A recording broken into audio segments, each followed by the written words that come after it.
Hello dear students. Today we are going to learn 3.1 It can be done.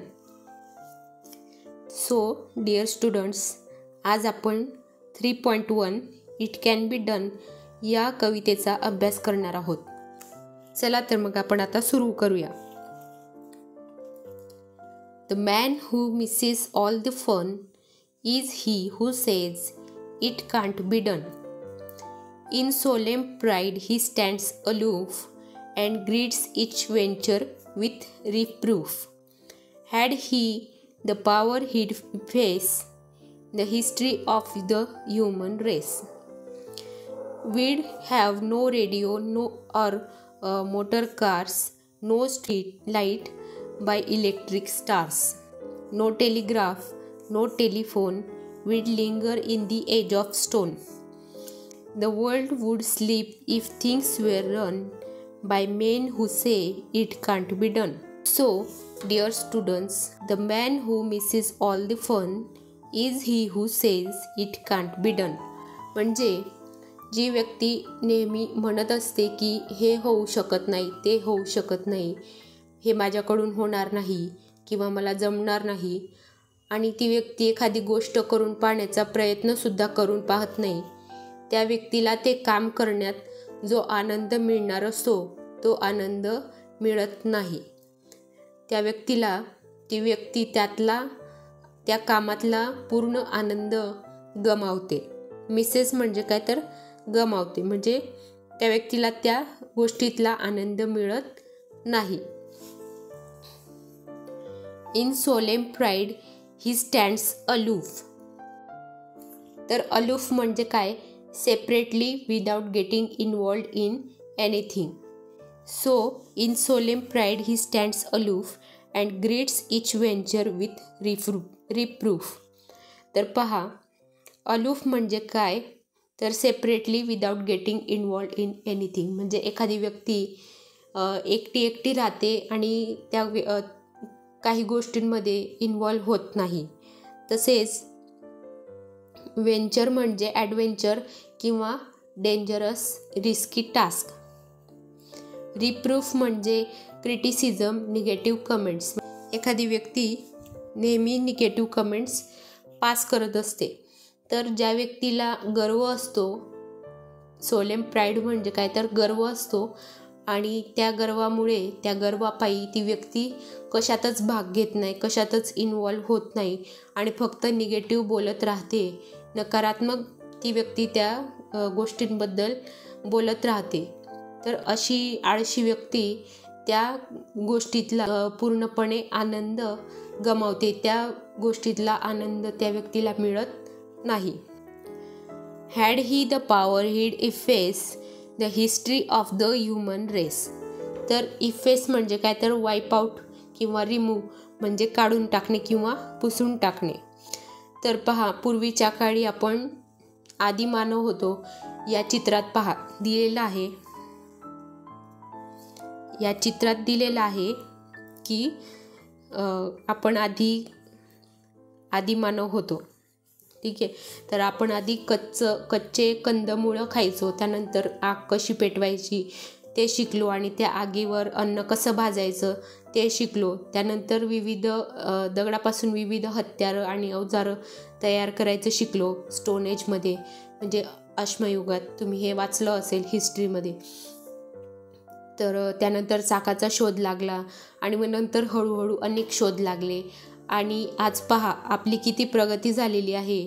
तर येथे दिसतं आहे की आपण कशी पेटवायची ते शिकलो, नंतर चाकाचा शोध लागला, नंतर शेतीचा, त्यानंतर मग हळूहळू अशा प्रकारे हे इन्व्हेन्शन होत गेलं. तर आज पहा आपली किती प्रगती झालेली आहे. तर हे सर्व काही करून पाहिल्यानंतरच घडलेलं आहे. तर त्या काळी हे सगळं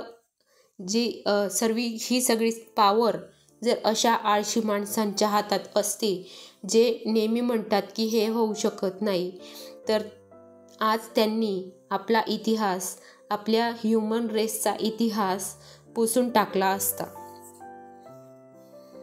and he the power he'd efface the history of the human race. तर अशा आळशी माणसांच्या हातात जर त्यावेळी पॉवर असते तर त्यांनी आपला सर्व ह्युमन रेसचा इतिहास पुसून टाकला असता.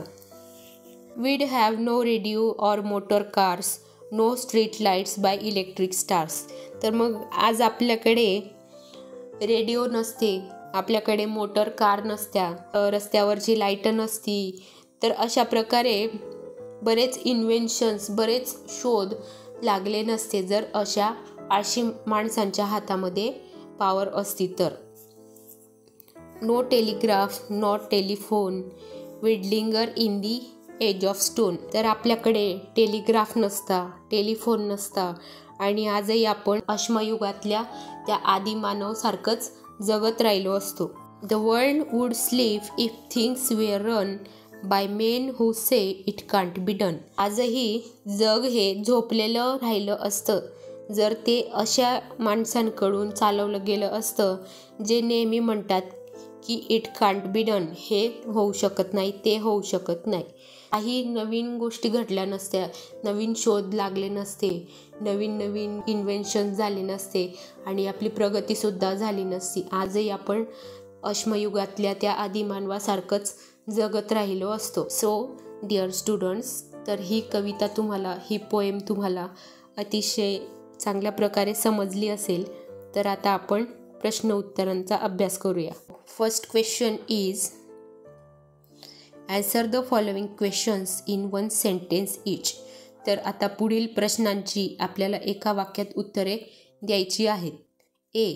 हू misses all the fun. Answer is the man who says it can't be done misses all the fun. B. What does the title of the poem say. The title of the poem says that we can do anything we wish to. तर आपल्याला कवितेचं शीर्षक काय सांगतं की आपण काहीही करू शकतो. जी आपली इच्छा असते, जे कार्य आपल्याला करायचं असतं ते कोणतंही कार्य आपण करू शकतो. C. What does the man who misses all the fun do? The man who misses all the fun remains unfriendly and distant, not getting involved in anything. He greets every fresh project with criticism and negative comments. कोण सगळ्या गोष्टीतला आनंद miss करतो?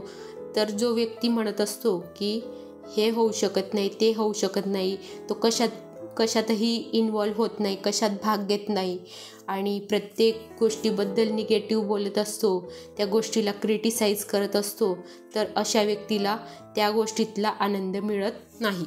Y does he miss all the fun. He misses all the fun because he remains unfriendly and distant, not getting involved in anything. What would he do if he had the power to do it. If he had the power, he would even wipe out the history of the human race. What examples of man's progress have been given in the poem? So, the invention of the radio, motor car, electricity, telegraph and telephones are the examples of man's progress. G. What should human beings do in order to make progress? प्रगती करण्यासाठी मानवाने अजून काय केलं पाहिजे? So answer is in order to make progress, human beings should discover and invent more things which are helpful to us. We should find ways in which we can live a long, happy and healthy life. We should find ways by which we can live comfortably and harmony with nature. We should always try to do things which will improve our lives without harming anybody. Second, form groups. List a few articles of everyday use. Discuss how they can be improved. वस्तूंची list तयार करायची आहे आणि ते कसे invent झाले, त्यांचा शोध कसा लागला आणि ते इम्प्रूव्ह कसं झाले याचा आपल्याला डिस्कशन करायचं आहे. Form pairs, discuss and prepare a list of things which can be and will be done in future. 5 things. Spot the modal verbs in your answer. For example, man will go to the moon for a holiday. We will have a medicine that gets rid of all types of pain instantly. There could be a machine that makes old people young again. There may be a robot which will do all the housework. A pill may be invented that will make cooking unnecessary. Complete the following sentences using your ideas. A. I can be brave and learn swimming during my next vacation. B. They can take up the task of planting trees along the road and near their homes. C. We can do our homework and study regularly and stop playing video games. तर पुढे एक activity दिलेली आहे. तर ही activity तुम्ही स्वतः वाचून काढायची आहे. सो डिअर स्टुडंट्स, तर आज आपण इट कॅन बी डन या पोएमचा अभ्यास केलेला आहे. ही पोएम तुम्हाला व्यवस्थित समजली असेल आणि व्हिडिओ आवडला असेल तर लाईक शेअर नक्की करा. आणि जे कोणी विद्यार्थी मित्र आपले चॅनलवर नवीन असतील त्यांनी चॅनल सबस्क्राईब करा. धन्यवाद.